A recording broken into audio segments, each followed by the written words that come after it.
প্রতিদিন দরজার দিকে তাকিয়ে থাকে ছোট্ট দুটি নিষ্পাপ চোখ। হয়তো আজ বাবা আসবে, হয়তো আজ বাবা কোলে তুলে নেবে, হয়তো আজ বাবা প্রিয় কোনো খেলনা নিয়ে ফিরবে। কিন্তু সে অপেক্ষা শেষ হয় না। দিনের পর দিন, মাসের পর মাস, অবশেষে কেটে গেল দীর্ঘ 4টি বছর। তবুও ফেরেননি বাবা। বাবার মুখটাও যেন ধীরে ধীরে স্মৃতি থেকে মুছে যেতে বসেছে ছোট্ট সন্তানদের। এটি কোনো সিনেমার গল্প নয়, এটি ভোলা জেলার তজুমউদ্দিন উপজেলার শম্ভুপুর ইউনিয়নের এক অসহায় পরিবারের বাস্তব জীবনের গল্প।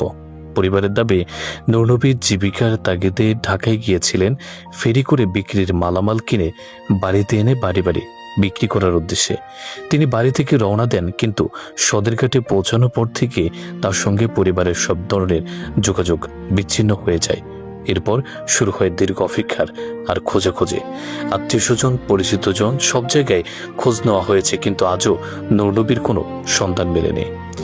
এদিকে পরিবারের একমাত্র উপার্জনক্ষম ব্যক্তি নিখোঁজ হওয়ার পর চরম মানবেতর জীবনযাপন করছেন পরিবারটি। ছোট্ট 2 সন্তানকে নিয়ে অসহায়ভাবে দিন কাটছে। সংসারে খরচ চালানোর মতো এখন আর কেউ নেই। বাধ্য হয়ে মানুষের ধারে ধারে সাহায্যের আশায় করছেন পরিবারের সদস্যরা। পরিবারটি এমন দুর্দশায় খবর পেয়ে তাদের খোঁজ খবর নেন বন্ধন ফাউন্ডেশনের পরিচালক লোকমান হাওলাদার। তিনি পরিবারটির পাশে দাঁড়িয়ে কিছু আর্থিক ও মানবিক সহযোগিতা প্রদান করেন। তবে এই সহযোগিতা সাময়িক। পরিবারের সবচেয়ে বড় চাওয়া নূরনবীকে ফিরে পাওয়া। আপনাদের মধ্যে যদি কেউ নূরনবীর সম্পর্কে কোনো তথ্য জেনে থাকেন, অনুগ্রহ করে পরিবারটির সঙ্গে যোগাযোগ করুন। আর যদি কোনো দয়ালু ব্যক্তি, সমাজসেবী বা কোনো প্রতিষ্ঠান এই অসহায় পরিবারটির নিয়মিত খরচ বহনে এগিয়ে আসতে চান, তাহলে পরিবারটির পাশে দাঁড়ানোর জন্য আন্তরিক অনুরোধ রইল। একটি পরিবার আজও অপেক্ষায় আছে।